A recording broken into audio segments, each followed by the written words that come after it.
Good morning to everyone. मेरा नाम ऋषभ कुमार। मैं एक ऑफलाइन कोचिंग सेंटर चलाता हूँ, ऋषभ ट्यूटोरियल क्लासेस के नाम से। मेरे इस न्यू बैच जो फर्स्ट टाइम मेरे 10th क्लास के बच्चे यहाँ से एग्ज़ाम दे रहे हैं, और कुछ दिन पहले मैथ्स का एग्ज़ाम हुआ। जैसा कि मैंने यहाँ पे लिख रखा भी है कि CBSE board 2026 maths toughest paper ever. मैंने इससे पहले भी पढ़ा रखा है, पहले दूसरे इंस्टीट्यूट में मैं पढ़ाता था, अब मैं खुद का कोचिंग खोला हूँ। तो मैंने पहले भी देखा है कि 10th का मैं सोचता था कि मैथ्स सबसे इजीएस्ट सब्जेक्ट होता है।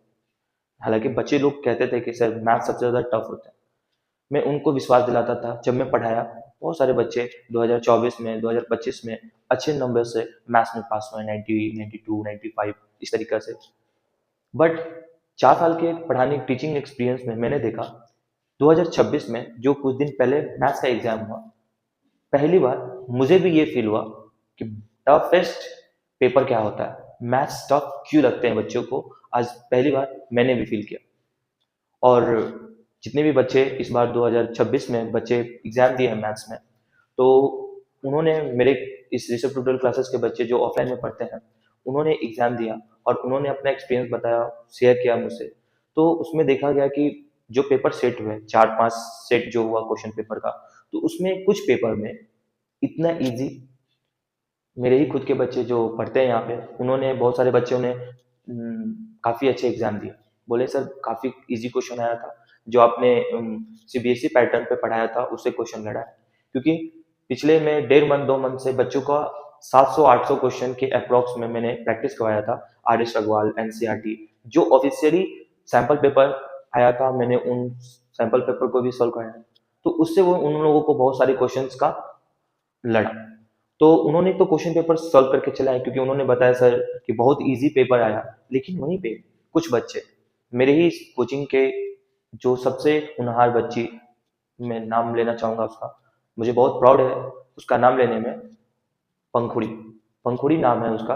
वो लड़की मेरे इस बैच की सबसे ऑनेस्ट, बहुत ही पढ़ने में, मतलब जो बोलते हैं अच्छे क्वालिटी की मटेरियल उसको पास था, सारा चीज़ मैंने प्रोवाइड किया था, बहुत ही अच्छे से वो पढ़ी। उन्होंने बताया मुझे, क्योंकि उन्होंने अपना स्टैंडर्ड लिया था, और स्टैंडर्ड का पेपर इतना ज़्यादा टफेस्ट, आई वॉज शॉक्ड। मैं पेपर ही देखते शॉक्ड हो गया, क्योंकि जो स्टैंडर्ड पेपर में मैंने बच्चे को जो सैंपल पेपर पढ़ाया, सैंपल पेपर उससे कई गुना ज़्यादा वो टफेस्ट था। क्योंकि आप जरा ये बताइए, मुझे सीबीएसई बोर्ड से बस एक ही बात पूछना है कि सर आपने टफेस्ट सेट किया, उससे ना मुझे प्रॉब्लम है, ना जो बच्चे ने एग्जाम दिया उसको प्रॉब्लम है। बस प्रॉब्लम ये है कि सर आपने अगर टफ किया तो दोनों पेपर का करना चाहिए था। जो आप एक इजी बनाया पेपर क्वेश्चन सैंपल पेपर से, और आपने ये जो टफेस्ट सेट किया, तो दोनों को उस लेवल पे लेके जाना चाहिए था। तो मुझे एक सीबीएसई बोर्ड से एक रिक्वेस्ट यही है कि सर, या तो उन, क्योंकि ये इनइक्वलिटी की बातें आ जाती हैं कि इक्वलिटी नहीं है बच्चों के बीच में, है ना, डिस्क्रिमिनेशन हो रही है, ऐसे बच्चों का कहना है। और ये बात सही भी है सर। मैं चाहता हूँ या तो उन बच्चों का जिनका टफेस्ट का मतलब ये भी नहीं होता कि सर सीबीएसई पैटर्न आप लोगों ने जो फॉलो करवाया, जो आप लोगों ने ऑफिशियली सैंपल पेपर जारी किया, अगर टफ क्वेश्चन है तो उस पैटर्न का, उस लेवल को भी आपको टफ रखना चाहिए था। लेकिन यहाँ हुआ क्या, जेई मेंस का क्वेश्चन, आईआईटी का क्वेश्चन, ये कोई मतलब नहीं बना सर। टफ बनाने का कोई मतलब नहीं था, कोई सेंस नहीं था सर। तो हम लोग ये वीडियो उन बच्चों के लिए बनाए हैं, जो बच्चों अब आने वाले कल का एग्जाम के लिए जो डरे हुए हैं, क्योंकि वो उस पल को भूल ही नहीं पा रहे हैं। क्योंकि पहला दिन मैथ्स दिया गया और उस बच्चे का पहला ही पेपर खराब चला गया। मेरी वो बच्ची जो सबसे ज्यादा पढ़ने में तेज, सबसे ज्यादा इंटेलिजेंट, वो बच्ची उस जगह से निकल नहीं पा रही है। और उसके एक इस छोटी सी मिस्टेक की वजह से सर, आप लोगों के कारण उसका आगे का एग्जाम खराब होने वाला है। मैं उन बच्चों को बोलना चाहता हूँ कि जो हो गया, हम सारे टीचर आपके सपोर्ट में हैं। एक मेरी कोचिंग की ही इस बच्ची की समस्या नहीं है, ऑल ओवर इंडिया में, ऑल ओवर सीबीएसई पैटर्न पे जितने भी बच्चे दिए हैं, उन सभी बच्चों का ये क्वेश्चन है सर।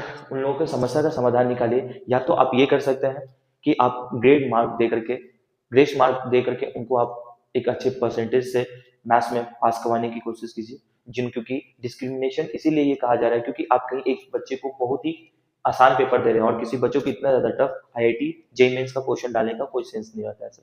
तो इसी वजह से मैं हम लोगों ने, टीचर्स लोगों ने एक छोटा सा स्टेप लिया है कि सारे बच्चों को सपोर्ट किया जाए, उन बच्चों को जितने भी हो सके इस वीडियो को शेयर कीजिए आप लोग, कि उन बच्चों का ये बात बोर्ड तक पहुंचे, सीबीएसई बोर्ड तक पहुंचे, और वो इस बात पे एक कुछ कंक्लूजन निकाल पाए कि उन बच्चों का क्या हो सकता है।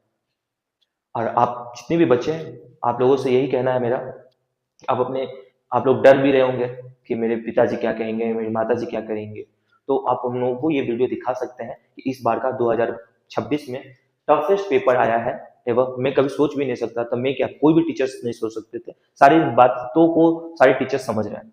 तो उन आप लोग को टेंशन नहीं रहना है। आगे जो एग्जाम है, इंग्लिश तो खत्म हो चुकी है, अब आप लोग का जो साइंस का एग्जाम है 25 तारीख का, उस पर फोकस करें, जो हो गया, क्योंकि अब एक और बोर्ड है, अगर इस जगह पे नहीं हुआ तो एक और बोर्ड होने वाले 2 मंथ बाद फिर से होंगे, वहां पे भी हम लोग ठीक किया जा सकता है इस चीज को।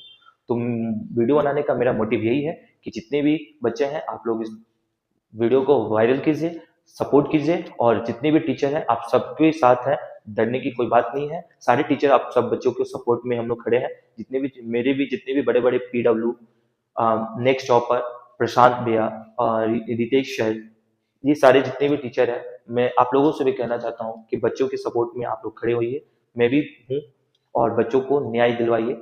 जो इस तरह का हरकत हुआ है अपने बोर्ड, जो टफेस्ट पेपर के साथ, ये नहीं होना चाहिए था।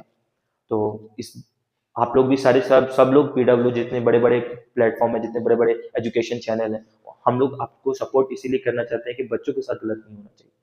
तो थैंक यू, आप लोगों ने यहाँ तक वीडियो को देखा है, तो प्लीज इस वीडियो को शेयर कीजिए, और सारे पेरेंट्स को भी पता चलना चाहिए कि बच्चों को इस तरीके का साथ हुआ है, इसीलिए बच्चे पे प्रेशर ना डालें। एक और बोर्ड है, एक और चांसेस बच्चे को मिलेंगे, उसमें अच्छे करेंगे। ठीक है, तो आप लोगों से मेरा रिक्वेस्ट है कि आप लोग सारे बच्चे लोग नेक्स्ट एग्जाम पे फोकस करें, बी रिलैक्स रहिए, कुछ नहीं हुआ है, कुछ होगा भी नहीं, जो हुआ है उस पर हम लोग काम कर रहे हैं, और बहुत जल्द आप लोगों के साथ बहुत अच्छा रिजल्ट सुनने को मिलेगा। तो चलिए, मैं यहाँ पे वीडियो को समाप्त करता हूँ। बहुत बहुत धन्यवाद आप लोगों का। Thank you so much.